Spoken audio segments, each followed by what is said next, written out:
Now the fun begins.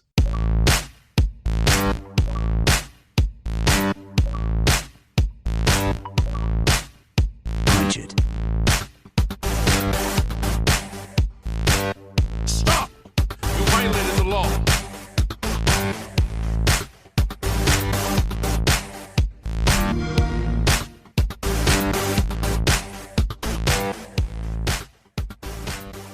Welcome back to another episode of the Gamecast, your weekly go-to podcast for all things Xbox Game Pass, and of course PC gaming, including news, rumors, and conversation around them damn good video games.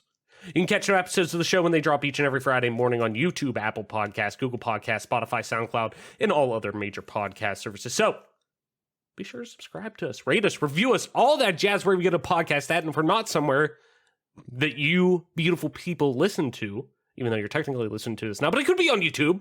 So, I mean, if you listen to a podcast service that we're not on, let me know. I'll get us on there. We'll make everyone better, make everyone happy. And follow us on Twitter at GPGC Podcast. Stay up to date with everything regarding the show, video games like, and our dope giveaways. I'm your host, as always, Travis White, aka Travelus, on most internet platforms. Joining me, as always, my partner in crime, my co-pilot, Mike P-Pack. Mike, my friend. What's good? What's going on? And dumb question, but what have you been playing, fellow Tarnished? Yeah, not much is new. Not much is going on. Just started a new job on Monday. Congrats. Thank you. But yeah, I mean, I've just been basically playing Elden Ring because 343 sucks ass, and so does Halo Infinite. That's one way to put it, yeah. That's all I got to say. I mean, every week for the rest of time, I'm going to say that Halo sucks. So if you don't want to hear it, skip past our intros. I say it in a much like, well, yada yada. I kind of beat around the bush with it. I'm like, It sucks. It needs improvement with this and this and that. And you're like, no, you know what? I put too many, probably years of my life into this at this point. No, I'm just Tashi, Unishek, any one of those idiots that, because they've clearly hired bots to argue with people. Mm-hmm. Because if you use the term like Halo Infinite and Mangler and say anything negative, you just get rushed by a bunch of no to low follower new accounts. So I'm 99.9999% sure, because everyone that I know that's tweeted about it has gotten just a bunch of bots waving, bot waves coming in and verbally attacking them. I'm 100% sure that 343 actually bought Twitter bots to just go after people that talk shit on it. That's how fucking dumb this company is and how shit it is. Because if you ever go to any of the pros that complain about the game or the Mangler, there's just always the same dumbass bots that are just constantly responding to it and basically shit talking them, saying oh, just get good, just avoid it, just stay far away. It's fucking pathetic, to be honest.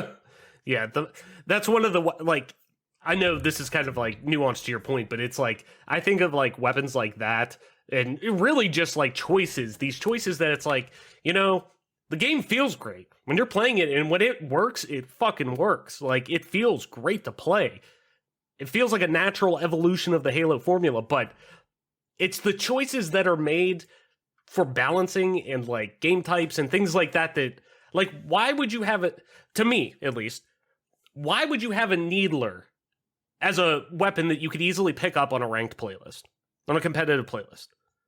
Because there's all these casual fans that part of them are bots and part of them are casual fans that just whine and bitch about the sandbag, or sandbox, oh, if you want to take the Mangler away, you might as well just play BRs only, no power weapons, because if you take one weapon away from the sandbox, God forbid, the whole world would melt down. Right, and I understand that it's yeah, you want to include as much of your community as possible, but there's a reason why when you look at successful Halo games that it's well, they were able to live and breathe in multiple separate biomes of your community.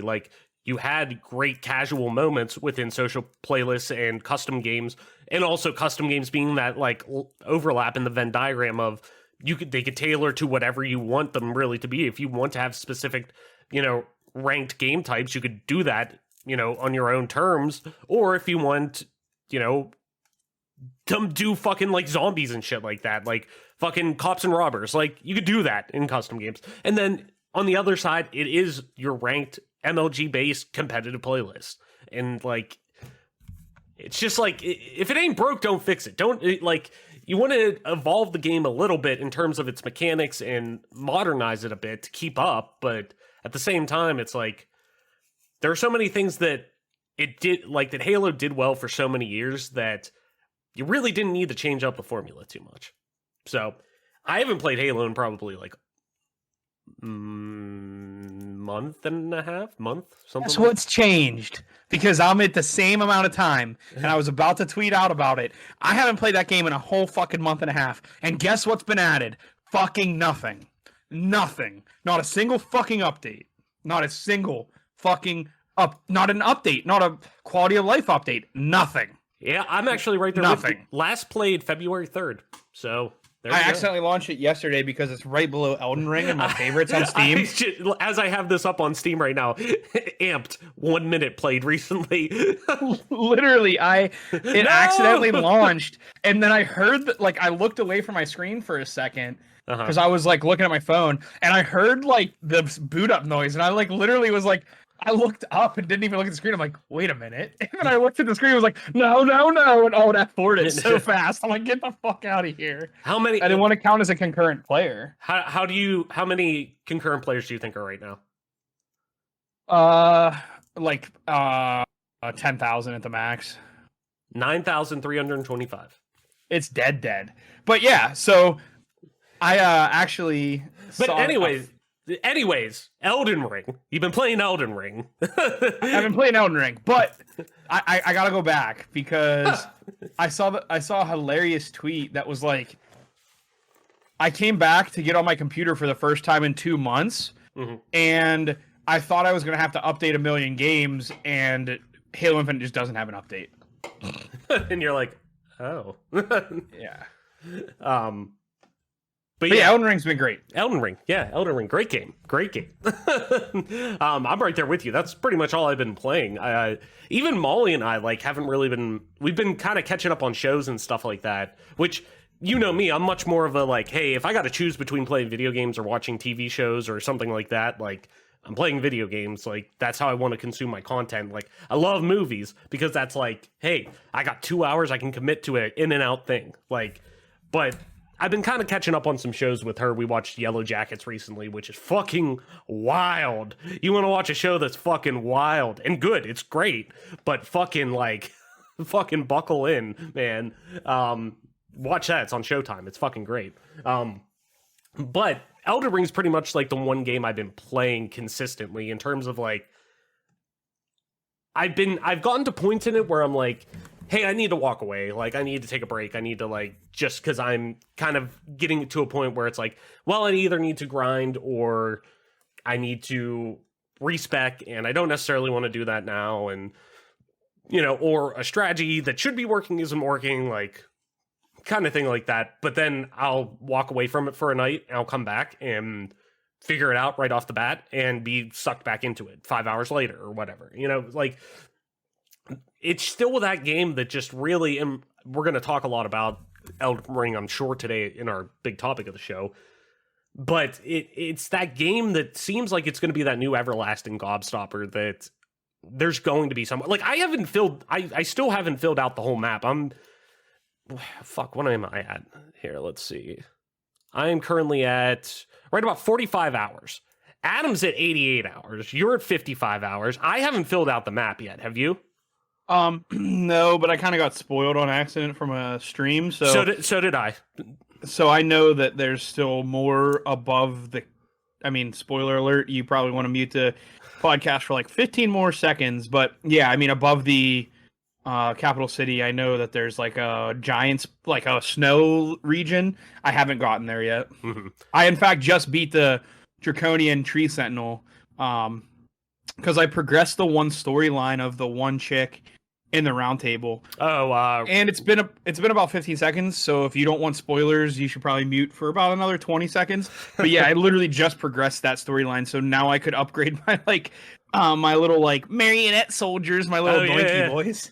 Yeah, well, that's what I've been kind of and that's kind of where I've been at too in terms of that progression line, I've been right about there, and that's where I'm kind of like I just got past Radon the other day, or yesterday, and just kind of like when I was streaming last night, I was like, it was just one of those things like, fuck it, you know what, I'm just gonna go up to the next area. I don't want to necessarily like say it, but to the next area that I naturally will be going with progression in the game, and like just getting there and being like, okay, now there's even more that I got to do. And even when you were saying the snow area, like being kind of spoiled of that, I kind of had that like, oh shit moment. I like, even though I was technically spoiled on the map, I must not have remembered that part, because I like looked over and I was like, are those snow covered mountains? I'm like, is there another fucking area? Like, I didn't realize they had that. So like, this game just keeps getting deeper, and bigger. And like I said, obviously, we're going to talk probably a lot about that in our big topic of the show, but it's just crazy how this game has that ability to just be like, you know what? I'm stuck here. And normally, if I'm playing Dark Souls or another Souls game, it's like, I just need to walk away. I need to do something different. But it has the design of the game to just be that it could fit whatever pocket you want it to. Could just be like last night. I was like, you know what? I'm just going to go explore. And just like, while I'm fucking around on stream, you know what? Let's just go explore. Let's just go look around this area. Oh, there's a cave over there. I want to go and look in there. Like, oh, I want to try this and that. You know, like things like that. It's like, fuck it. Let's just go look for some bosses and fuck around. Like, it fits that so well compared to so many games. But yeah, and I did have the urge the other night too to kind of get back into Destiny. But I'm one of those people that like, I need to, especially with single player games, or primarily single player games, I guess I should say. I need to, if I start it, I want to try to see it through. And that's what kind of sucks about, like, it's kind of the double-edged sword with games like that are so meaty, like Elden Ring, and kind of how, like, in terms of, like, if you're golden pathing it, from what it sounds like, it's about between 40 and 50 hours, which I have no idea how people do that. But, like, thinking of similar runtimes for games like The Witcher 3, Red Dead 2, even, like, I mean, even if you want to like spread it out, a lot of games, like a lot of Bethesda games, you can easily make like a 30 to 50 hour experience out of however you want to do it. But when I think of games like that, like none of them fit that pocket like that. And it's so hard to kind of like, once I start it, I gotta finish it, because that is a fucking time sink. Because I'll get lost. I want to get lost. I want to go do whatever in these worlds. But it is kind of one of those things that it's like, fuck, okay, like, I do want to get back into Destiny. Like, I want to dive into all the Witch Queen content, because I'm jonesing for it at the same time, but I'm also like, Elden Ring is it's a Souls game.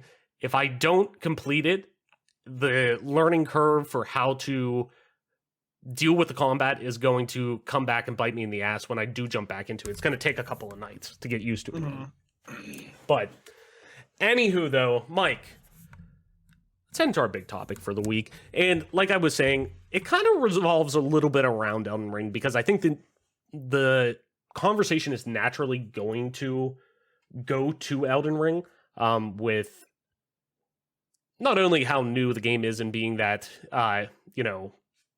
recency bias and whatnot that I'm sure a lot of games will get whenever you kind of get into conversations like this, but I think because of a lot of the reasons why we're talking about Elden Ring is kind of revolves around its open world. And when I was kind of thinking of things to talk about this week, it kind of like, I was digging around, I'm like, what do I want to, and being a relatively slow news week after just coming off like a fucking barrage of new releases and huge games to come out in the games industry, not just in Xbox and PC, but PlayStation, Nintendo, everything.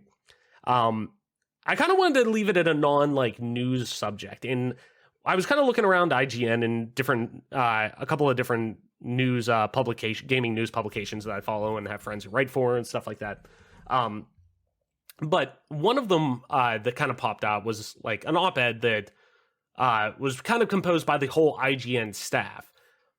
And it was top 10 best open world games, or just open worlds in general. And obviously I think this kind of like rings true just because of Elden Ring coming out recently, and that being a lot of people kind of retooling their expectations for open worlds, I think is a good way to put it, because of that and really what they want out of open worlds. And I think, like I said, Elden Ring is a big reason behind that. But just kind of looking at it, I kind of wanted to talk about where we see open worlds right now, the open world game, and, you know, really where Elden Ring kind of sits with that. And, you know, is it something that, you know, and I don't want to say, oh, I famously said it or anything like that, but like, and I stand by it because I think that I will have the same sentiment a year down the road, 2 years down the road, 3 years down the road, whatever. That I think Elden Ring is an Ocarina of Time style moment for specific pockets of gaming, and genres. And I stand by that because I really do think it is.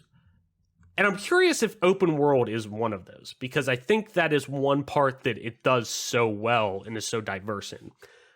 And just kind of looking at this list, and I'll kick it over to you, Mike, you know, I'll run through the list that IGN put together. And I actually think it's a pretty good list because I've played a lot of these games and have a lot of time sunken into these games. So from 10 to 1 here, Marvel Spider-Man Miles Morales at 10. At 9, Horizon Forbidden West, just new on PlayStation 5 and 4. Metal Gear Solid 5 Phantom Pain at 8. The Elder Scrolls 5 Skyrim at 7. Fallout New Vegas at 6. Okay. Elden Ring at 5. Okay. Red Dead Redemption 2 at 4. Grand Theft Auto 5 at 3. The Witcher 3 Wild Hunt at 2. And Breath of the Wild at 1. So, and I think that's interesting too, for so many of the comparisons that are being made from Elden Ring to Breath of the Wild, and really the quote-unquote Breath of the Wild-ization of Dark Souls and the Souls formula. So just kind of looking at that and looking at really kind of a couple of different, how do I want to put this? Like, I want to say eras of open world, where you have the new age of open worlds, or traditional AAA open worlds in, you know, Marvel Spider-Man and Horizon Forbidden West, which unfortunately I haven't given enough time to yet. I picked it up at release and I need to get back to it eventually whenever I get through Elden Ring. And then probably, to be honest, I'm going to fucking devour Destiny's content after that. So, and even I guess you could put MGS5 in there as well. But even then, I've kind of still put that in, since it was in development for so long and bumped from the 360 PS3 generation to the Xbox One generation. I kind of put that in with Skyrim and New Vegas, like that era. But in GTA 5 and Red Dead 2, you could put in with the New Age and Witcher and whatnot. But I guess really, Mike, just like when we talk about open worlds, what is something from an open world game that you look for? I guess kind of kicking off the conversation. So we can kind of, at least us, the audience, whoever, can kind of gauge what we're looking at, of like why we kind of tackle, hey, this may be my jam, even though, you know, it may not be critically received, or hey, this isn't my jam, even though it is critically received, kind of thing. So what do you kind of look for in an open world? What kind of sticks out to you in open world games that you've played that have kind of, you know, retooled your mind on, hey, what you want out of open worlds and what do you expect out of open worlds? And really, even as time goes on, like when we're talking of an open world game in 2022. Yeah, I think to me, you know, I can't really argue or disagree with any of the options put forth by, you know, the article that we're using here. Like, you know, IGN did a pretty solid job here. Elden Ring at 5 is probably pretty fair based on some of the other competition on the list. Mm-hmm.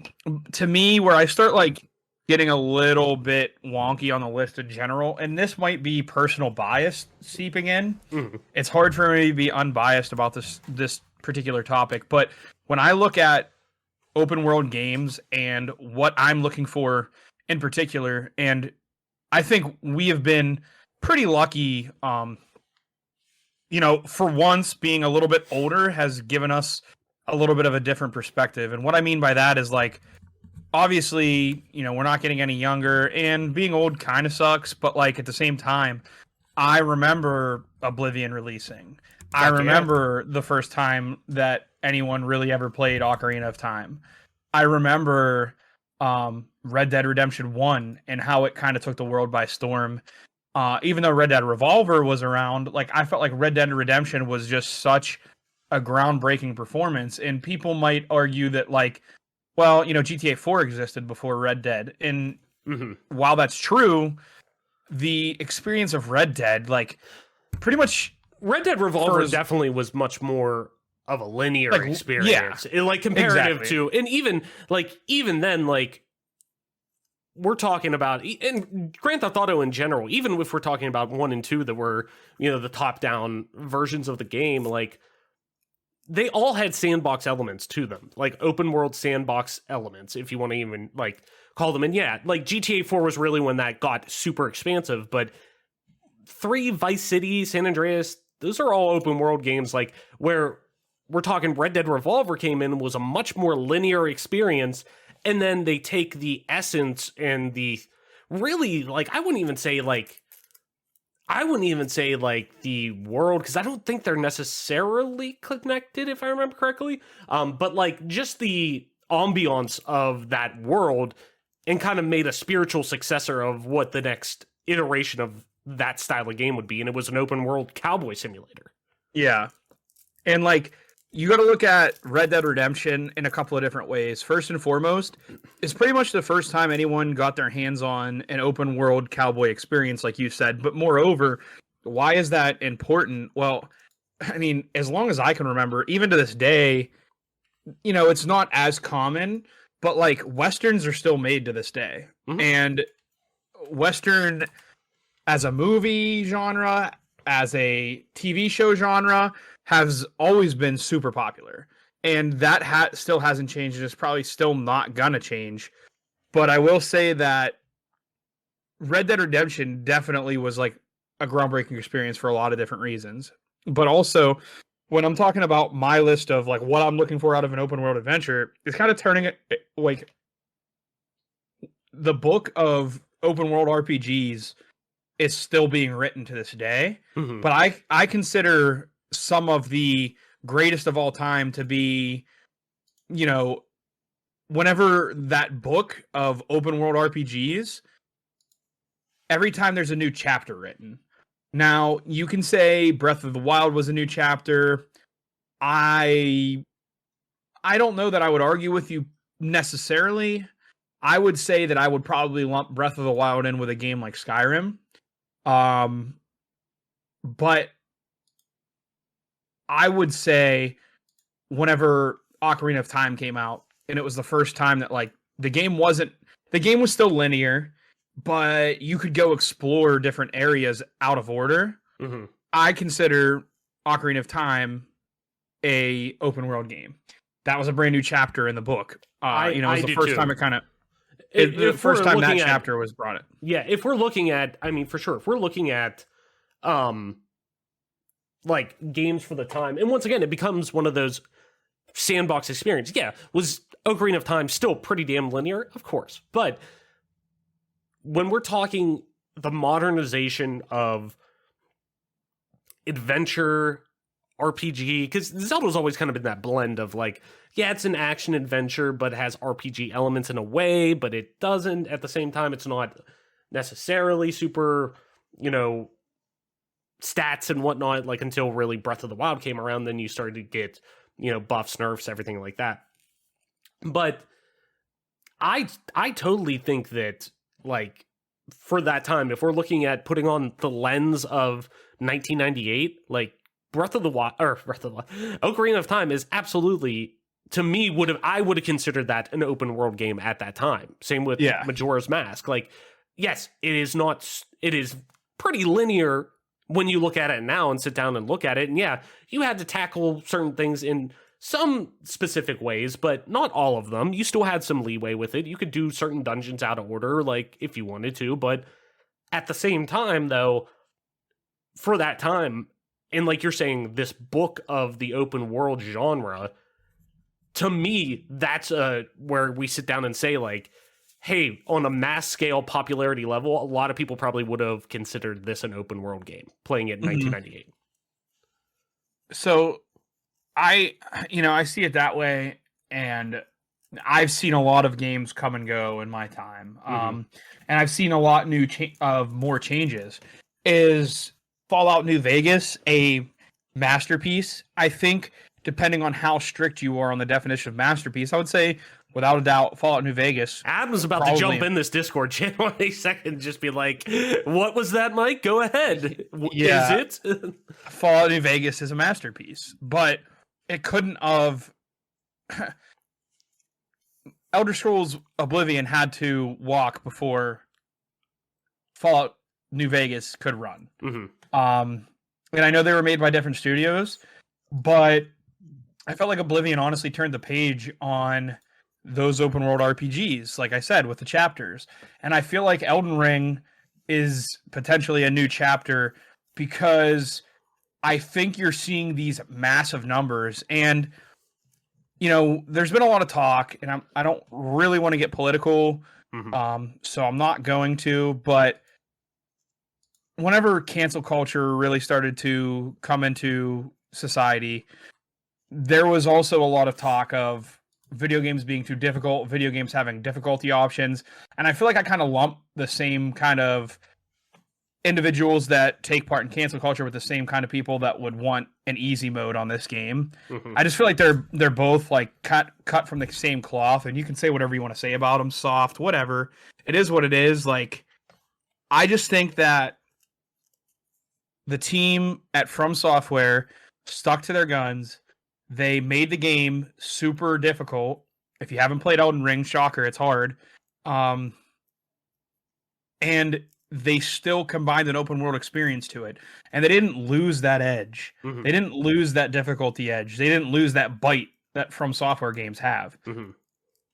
In fact, they kept all that, but they added an element of beauty to it that's truly pretty mind-blowing at how just beautiful they made this game and how many different areas of location that you can go that's like not even just like a snow region, a Limgrave, which is more of like a Gold Coast from Oblivion, or like, coastal area, or Caelid, or whatever you like this game has for you. Then there's different areas where you're basically seeing like a galaxy of stars, and it's just really truly unbelievable how good of a job they did.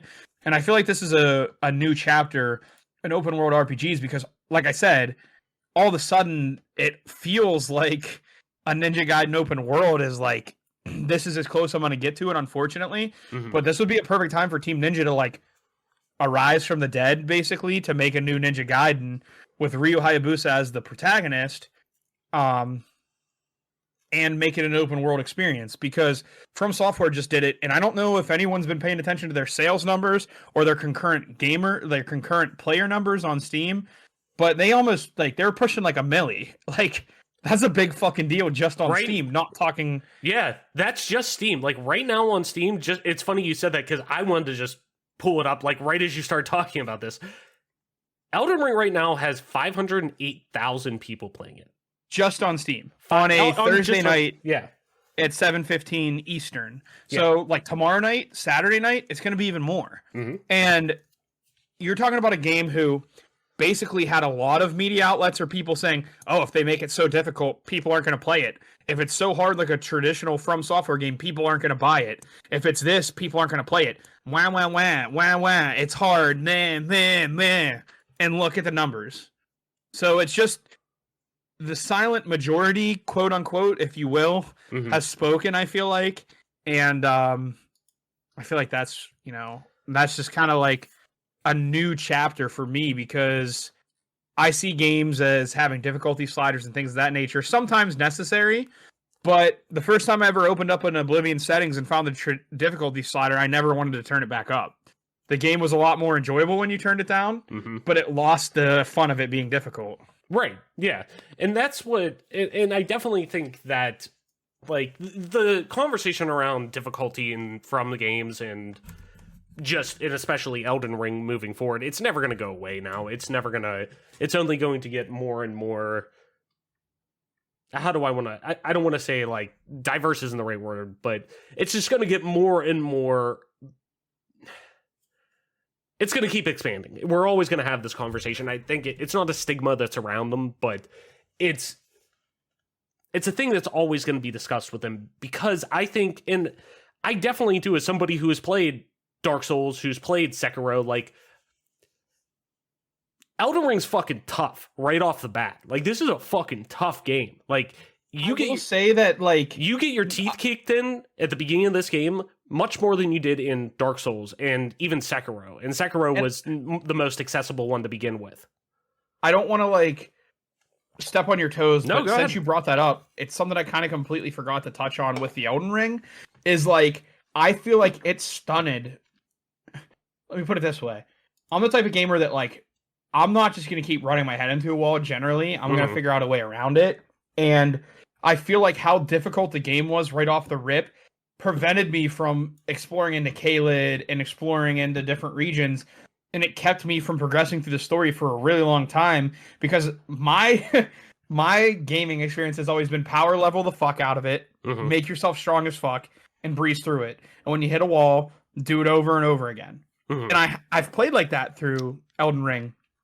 But it's prevented me from enjoying a lot of the area. Like, Caelid was kind of an area where, like, I barely spent any time. By the time I got to Caelid, I was pretty over leveled. I had pretty good weapons, and I pretty much just, like, only did what I needed to do in Caelid. I didn't spend any time there. But I feel like had it been a little bit easier in that region, I wouldn't have breezed over it. But again, I'm not going to tell them how to make their game. That's how they wanted to make it. But I didn't expend any time there. And I don't know how many people really did spend time in Caelid, because you go there once, you see, like, you attack them with a pretty weak weapon. You see how much the health bar is on the enemy. You die in 0.5 seconds. And you say, okay, I'm not going back there. And that's kind of how a lot of people were, I think.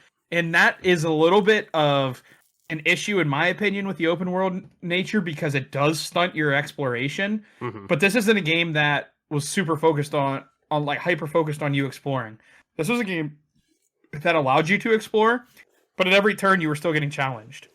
And I feel like that's, like, an important thing to really focus on when you're talking about this game. Yeah, no, definitely. And I think that's why, like, see to me, I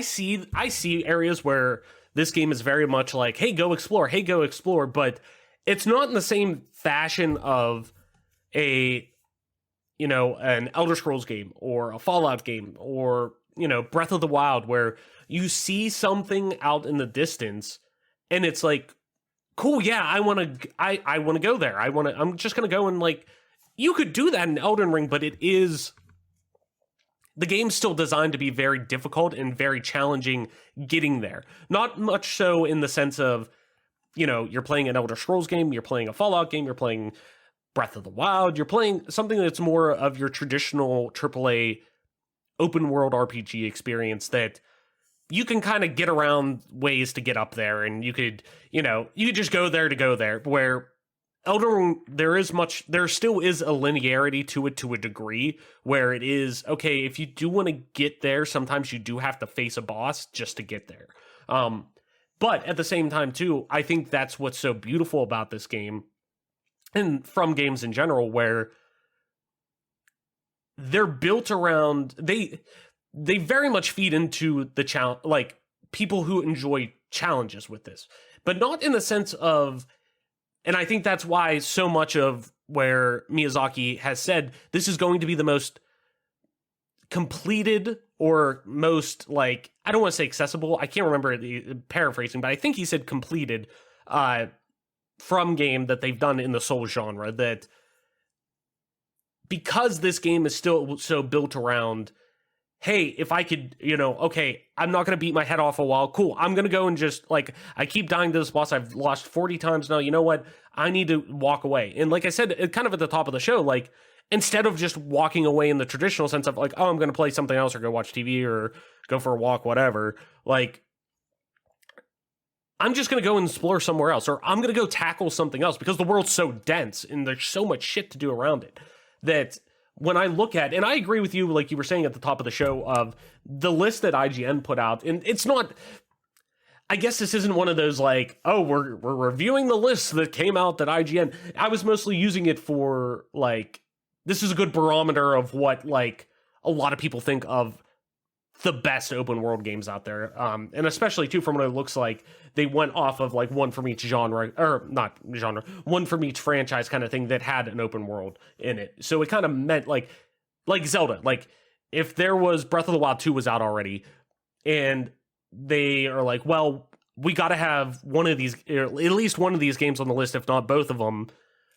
Usually it's like, okay, we pick one from the franchise that best represents it, you know, kind of thing. And, you know, that's probably a reason why Red Dead 2's on there, and Grand Theft Auto 5, and even Skyrim to a degree, where Skyrim's a bigger game. And, you know, it is physically a bigger game than Oblivion or Morrowind. And, but when I look at a lot of these games, and like, as somebody who's completed a lot of these games and played a ton of a lot of these games, especially I'm looking at this list. I mean, Breath of the Wild is one of my favorite. I mean, it's definitely one of my favorite Zelda games. I personally will always hold Ocarina of Time in my heart so much as my favorite game of all time, and a game that I think that always kind of like centered around my love for video games and why I think this is my favorite medium of art and entertainment there will ever be. But when I see games like The Witcher 3 and, you know, Red Dead, and have such just vehement like love and passion for those worlds, and have such great memories just soaking in those worlds, and just like, you know, discovering things and experiencing things for the first time, I look at their worlds and I see like, and I think what we're seeing the kind of the discussion around right now, and I don't want to say the memification, but like a lot of people were memeing on like, oh, this is what Elden Ring would look like if Ubisoft developed it. And it was like tons and tons of just shit on top of, I don't want to, not shit, but like, you get what I'm saying, like just tons and tons of stuff on the UI, within the UI, on the HUD, like of, here's a checklist of all the stuff you got to do, and here's a waypoint, and here's a directional thing to take you right to there, and here's your character reminding you that you should be doing this every 5 seconds, and yada yada. Like, where I look at a lot of that, and outside of really Breath of the Wild, because I think Breath of the Wild in general was much more, you could play that game in a much more like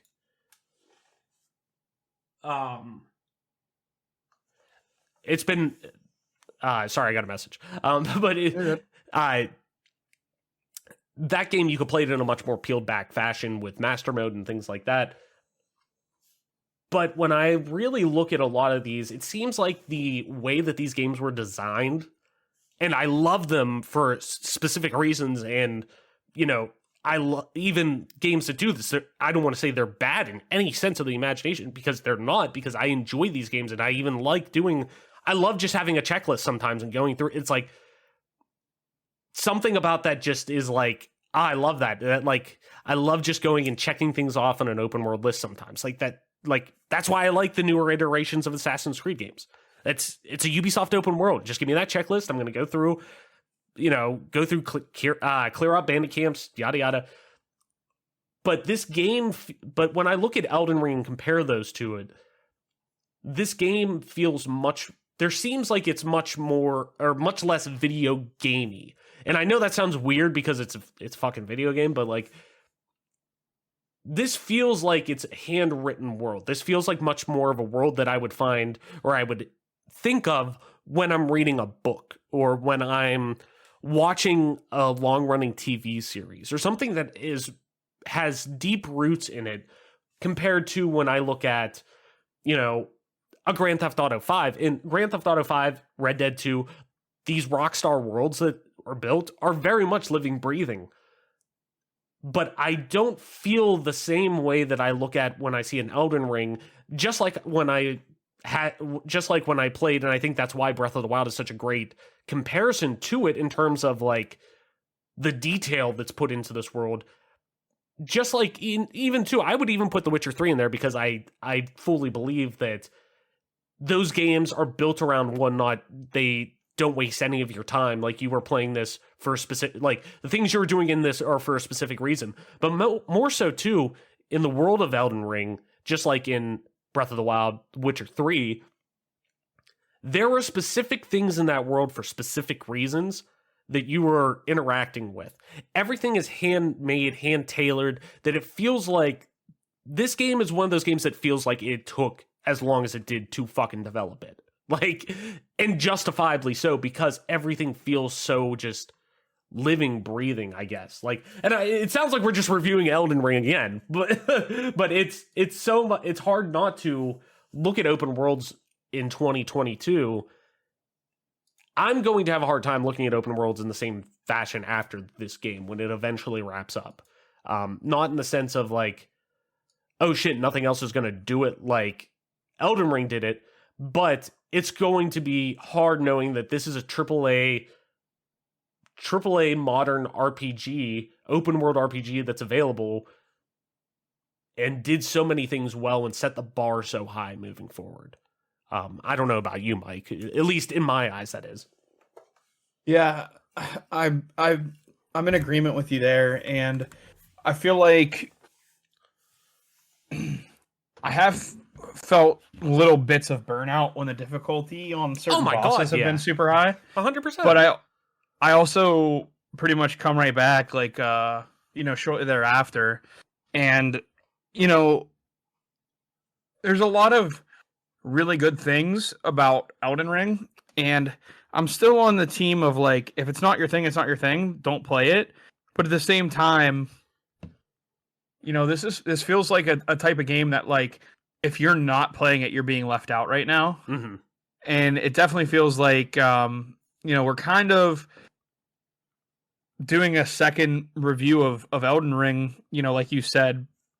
But I think it goes to like, I was a little bit overwhelmed when I first started because I was like, already got a little bit far with my astrologer playthrough, sorry. Mm-hmm. And I was like, man, I kind of want to play a different character, but I don't know if I see myself dumping this much time into the next character. Right. But now that I've experienced it for the first time through as a mage character, there will be differences because sometimes as a mage, I don't really have to get toe to toe with some of these enemies and bosses. Mm-hmm. So I might need to learn some new rotations on attacks and things of that nature. Mm-hmm. But at the same time, I feel like it's going to be half the playtime for next game because I've learned some of the farm spots that are super useful.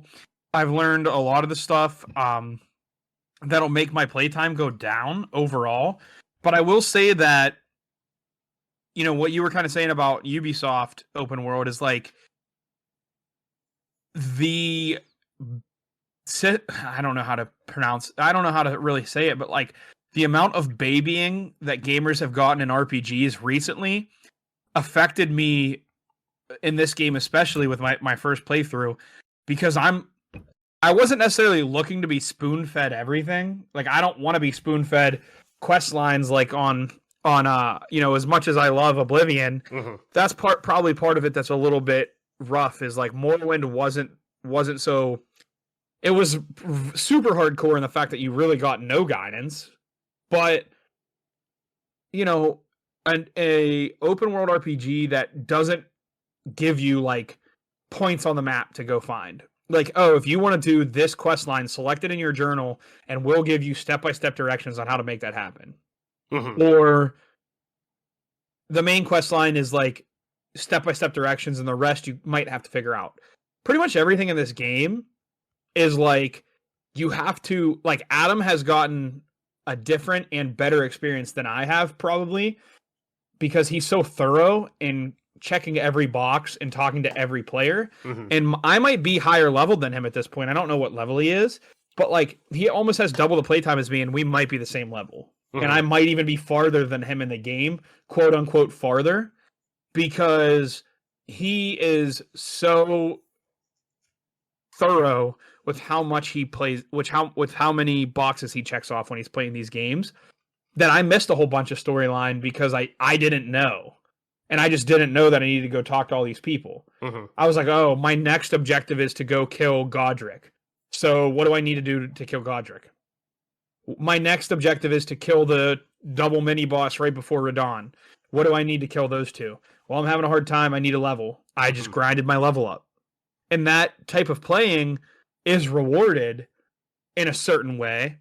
But at the same time, the way Adam's playing through is being rewarded in a different way because he has a lot more summons, he has a lot more storyline to go through, and it's a lot more rich in the lore. And I will say that I think that From Software did a pretty good job at balancing, like, are you a grinder? Are you a super power gamer grinder? Which I am. I don't know if any of that's like weird for people to hear, but basically, like, I'm not trying to say like I'm an alpha Chad, but I'm just saying, like, when I play through a game, I'm not saying I'm an alpha Chad, but I ain't no beta virgin. Literally, like, I'm not necessarily playing to not experience the game, but I am going to make it as easy as possible on me. And it became apparent early that Miyazaki and the developers here from Software wanted to make some of these bosses and enemies as cheesy as humanly possible. So I almost want to record me cheesing the living fuck out of every one of their bosses and enemies and sending them a video and say, try harder next time, bitch. That's the type of player I am. Other people might not do that. They'd probably be like, oh, we gonna eat this motherfucker up. Let's go. Like, literally. Like, I think that would be like music to their ears because they want that. And I think that's like, I think that is the beauty of Souls games. And we'll get back to open world talk after this, but like, I think that's the beauty of Souls games finally that I've like clicked with, like really with Dark Souls Remastered and even a little bit with Sekiro when I was starting to get into it, but like the whole get good idea, yeah, there are some bosses that are, hey, you just gotta like, for like lack of a better phrase, nut up or shut up kind of thing, like figure it out, you know, whatever it is to make this battle work. And finally you do prevail because it does. At first, it may seem like, fuck, this is impossible. But then you find a way to make it work. But what's great about these games is it doesn't matter really. Sure, there are, just like every pockets of communities in gaming, there are small, loud minorities that are saying, hey, you know, you have to do it this way, blah, blah, blah. But like, very much so, like, these bosses are designed literally to be beaten in any way possible. Not like, you know, some, you know, more linear bosses that are designed to just, hey, you have to do this, this, and this to beat this boss, you know, and then you have to do this QTE thing and this, you know. No, it's, you could literally, if you could figure out a way to, like, kind of, like, clip onto, like, part of the environment in the boss battle and jump off the, you know, jump from there and slash the enemy in the head, and that could, you know, somehow one-shot kill them, cool.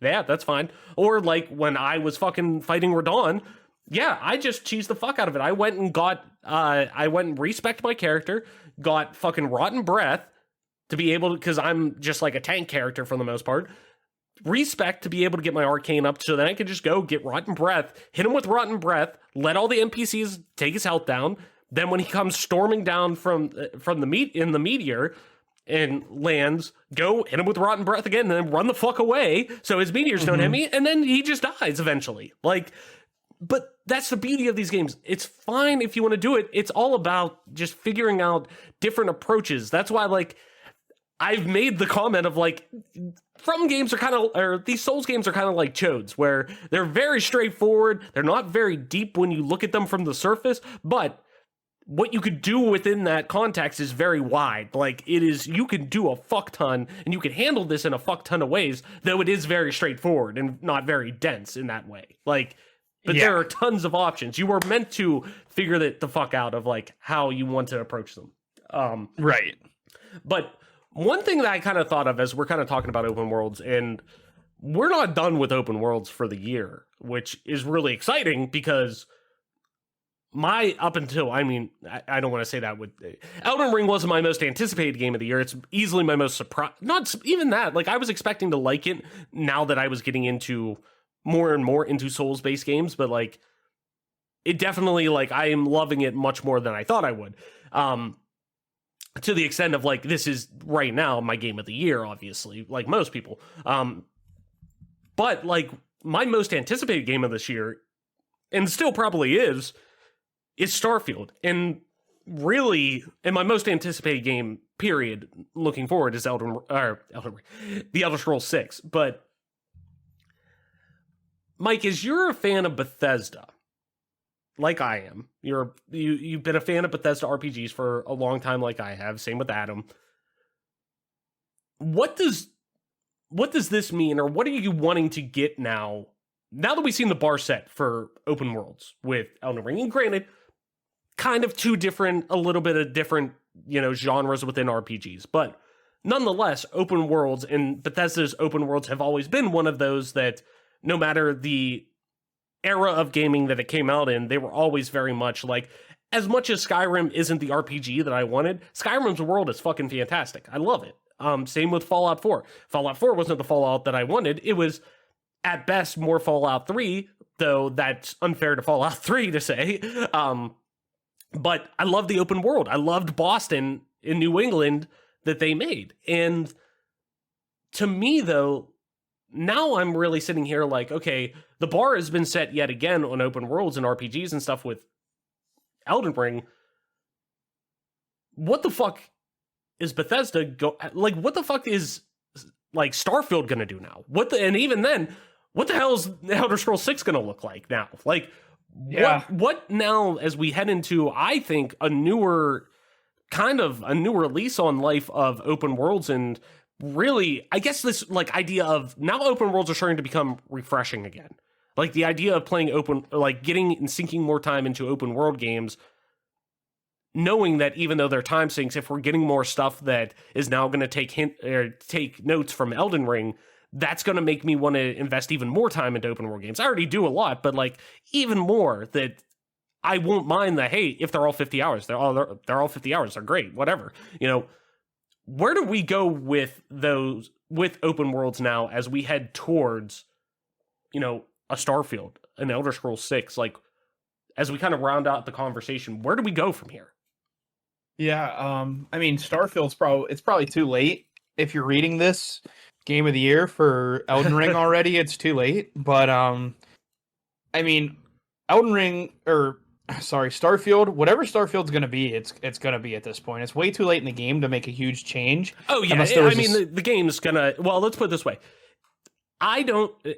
It absolutely can get delayed, but I know how Bethesda is with their release dates, and especially to their what is the like repeating numbers? I can't remember what it is, but how they went out and famously 11-11-11 for Skyrim, and now they're kind of doing it again with 11-11-22 for Starfield, which is fucking wild to think that those are, remove Fallout 76, those are the two, like, and even like if we're talking about like just Skyrim in general, like, and granted there's Fallout 4 and everything on top of that, but like really next generation of like of Bethesda open world RPG games, this is it. Like, we're talking about 11-year difference. So it's just crazy to think about that, but didn't mean to interrupt you though. But yeah, it's way too late to, obviously, this game's, if they like to stick to their release dates, and trust me, it's not that game, we're going to be hearing about it going gold in about potentially, 6 months or so, 7 months or so, something like that. I don't see the Bethesda team trying to recreate or reciprocate or bottle up any of From Software's algorithm for their games, because that's just never been a Bethesda staple. Mm-hmm. Might they strip some of the overbearing directional things out of the game? Mm-hmm. Sure. Seeing as how popular Elden Ring is, seeing as how beloved it is, and how minimalistic it is with your guidance and map and everything else, like, yeah, I could see them stripping some of that stuff out of the game now at this point in time, especially for Elder Scrolls, which they might have not even started yet. Mm-hmm. Or if they started, they're just getting the engine done. Like, yeah, I think if I remember correctly, they are still in pre-production with it, obviously. But pre-production, production, and post-production are. It's kind of, every studio kind of has their gray lines between those, or gray areas between those, and what they consider, what what parts of development and what stages of development they really kind of consider each of those. But from what I remember, Bethesda, from what it sounds like, considers, okay, they could still be actively developing this game, but it doesn't enter true production until the current game that's about to come out releases. Like from Bethesda Game Studios, that is. That once Starfield comes out, that'll truly be, hey, Elder Scrolls 6 is in full swing production. Like right now, the majority of teams within Bethesda Game Studios are working on Starfield right now, and obviously a small team on Fallout 76 just to keep the lights on. But there is a third of that team that is, hey, they're working in pre-production right now with Elder Scrolls 6. But yeah, I'm right there with you. I didn't mean to interrupt you, but yeah, that's kind of like where they're looking at it with, from last I heard. Yeah, it's just like I could see some of the games starting to get stripped down, and I mean, whether you like them, love them, hate them, whatever your feelings may be on like Quentin Tarantino. But the reason why I bring him up is because his interview, I mean, I know, again, another name that people might cringe at is like Joe Rogan, but Quentin Tarantino was on the podcast with Joe Rogan. So to me, I like Quentin Tarantino movies. I think his mind is one that's just so unique that I needed to like try to hear and get into, at least understand where he gets some of the shit from. And like, I kind of see Quentin Tarantino and his groundbreaking stuff as like, he was talking about how movies in the 80s were pretty much like nothing was censored. It was pretty much just like the wild, wild west. Mm-hmm. And then in the 90s, everything kind of got pussified and everyone became pussies, and they started dumbing things down and censoring shit because it's just the way society goes. Mm-hmm. And he kind of made a good point that like society goes in ebbs and flows. And I like to think that the American society, at least now in 2022, is beginning to like really harshly bounce back from being pussified for the last few years.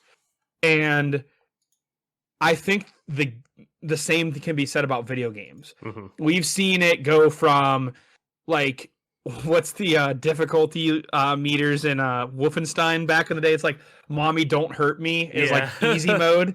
And that's what the games have been on for the last couple of years. And we're finally starting to see the games bounce back to difficult. And I think society goes through the same ebbs and flows with movies, with everything. Mm-hmm. It all kind of goes back and forth, and it always will. But I think the further you push in one direction, mm-hmm. the harder the correction is. And that goes with pretty much anything. Yeah. That's just like a basic concept of physics. Whenever something is moving quickly, if you want it to stop, you either need good brakes or it's going to hit something and it's going to be a hell of a crash. Right. And I kind of think it's the same way with games and with society and movies and everything, is we've been pulled so far in the sissified region that it's crashing back towards difficult. And I think, that's what we're going to see going forward, is games are going to get harder. Mm-hmm. And not every game, because not every game is meant to be that type of experience. From Software has just always been that way. And mm-hmm. my hat goes off to them because they weathered the storm of sissification doing what they do. And not every game is meant to be hard as shit. But I think this will give developers and like game developers a lot more freedom, or at least the ability to say like, go to their higher ups, because some of these dev studios are handcuffed from management. Like they have no choice. Management's telling them what to do. Mm-hmm. Like I feel like a lot of these devs can use this as ammo and say, look, this is what people like, believe it or not. Mm-hmm. But the last thing I want to touch on in general with like Elden Ring compared to other games is like, thank fucking God there was a game released as a non-game of a game that's not of service. Mm-hmm. It's not a game of service, and look how many fucking copies this game sold. Yeah. So shut the fuck up with the games of service thing. I know we've been like pro games of service in the past, but that's before Halo Infinite dropped the deuce on us. I'm sick of that shit already. Fucking finish your games and release them, or delay them. Atlanta, that's fucking out. Literally. I'm tired of the shit. Atlanta, You're fucking out. No, like, and I get that too. It seems like every time there is a game like this that does come around, everyone loves to then say, like, and I'm not saying you're wrong by any stretch of the imagination from that, but like, everyone loves to then say, like, well, look, like, single player games can work in 2022. It's like, yeah, no shit. It's just like, you look at these big, like, third party publishers like EA and Ubisoft and whatever.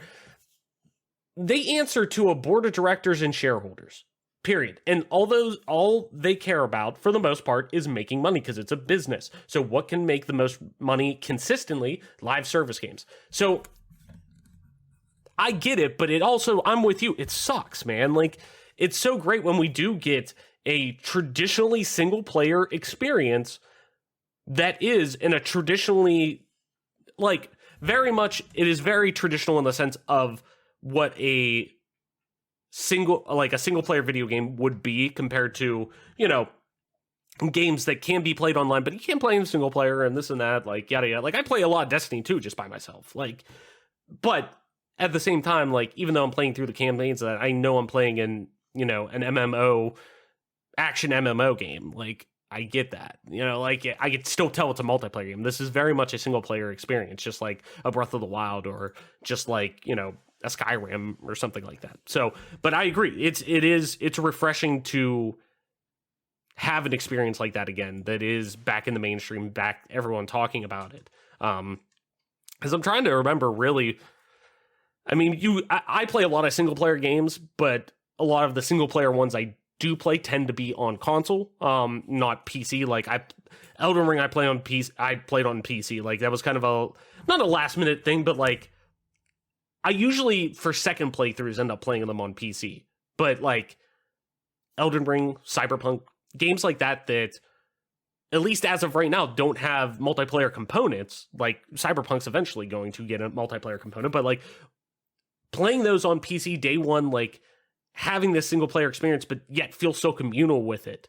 Like, they'll find a way to make things communal about these games. That's why Sony, you look at how successful they are with their third person action narrative exclusive titles, because they still become so communal about those titles. Like, it doesn't have to necessarily be everybody's playing together at the same time. They could be playing their individual games together at the same time. Like, everyone can still have these water cooler moments, and I think that's what really Elden Ring is especially bringing to the, you know, table with this. And what I hope to get out of anything moving forward is more water cooler moments out of open world games like Starfield, like Elder Scrolls 6, that I want to go and talk to my friends who are playing this, like you guys, or, you know, coworker or whatever, and just be like, you know, oh, you've been playing that, you know, did you happen to run into this? No, dude, I haven't. What about this? Did you do this? I was doing this one night and came upon that. Oh my God, I've never even heard that was in the game. Like, things like that just naturally come from these dense open worlds. And I think that's really, really what I hope we're going to see kind of now in a post Elden Ring world, where, yeah, a lot of developers may not take the, hey, get good mentality, or they want to have their games as accessible as possible. And I agree, from an actual, you know, accessibility standpoint, when we're talking, I shouldn't say actual accessibility standpoint, but from a traditional accessibility standpoint and a, you know, accessibility to wanting scalability between games, you know, they may not take that across the board like Elden Ring has, but I want them to take the ideas and themes around this world and move it in there, because there's so much good stuff that's there that I really would like to see just hints of it, just thematic hints of this communal feeling without actually playing a, you know, live service game. But I digress. Mike, I think that's going to do it for our episode this week. Why don't you tell people where they can find you on the internet to talk about everything we talked about today? Elden Ring, Skyrim, we talked about Fallout, like all kinds of fucking shit. We talked about a lot of shit today with open world. So where can people find you online to talk about all of it? You can find me on Twitter at TOYSXLDIER. Toy Soldier, and the second O is an X, or you can find me on Twitch at MP_Toy Soldier. Nice. And as always, I'm your host, Travis White, aka Travelus on most internet platforms, including at Travelus_ on Twitter. That's TRAVLESS_. You can also find me streaming time to time on twitch.tv/Travelus_. Same as Twitter. I've been doing that recently, playing Elden Ring on there now, so come through. And if you want to play some video games with me, you can do so on Xbox Live and most platforms. It's just regular old Travelus. That's TRAVLESS. And this, ladies and gentlemen, has been your newest episode of the Game Pass Gamecast, your weekly go-to podcast for all things Xbox, Xbox Game Pass, and of course PC gaming, including news, rumors, and conversation around them damn good video games. You can catch new episodes of the show when they drop each and every Friday morning on YouTube, Apple Podcasts, Google Podcasts, Spotify, SoundCloud, and all other major podcast services. So subscribe to us, rate us, review us, all that jazz wherever you get a podcast at. And if we're not on the service, let me know. We'll get on there. And follow us on Twitter at GPGC Podcast. Stay up to date with everything regarding the show, video games like, and our dope giveaways. And Mike, that being said, that's going to do it for our episode this week. Thank you everyone so much for listening, sharing, and being a part of our growing community. Game on, wash your hands, listen to the doctors. Black Lives Matter. And we will see you next week.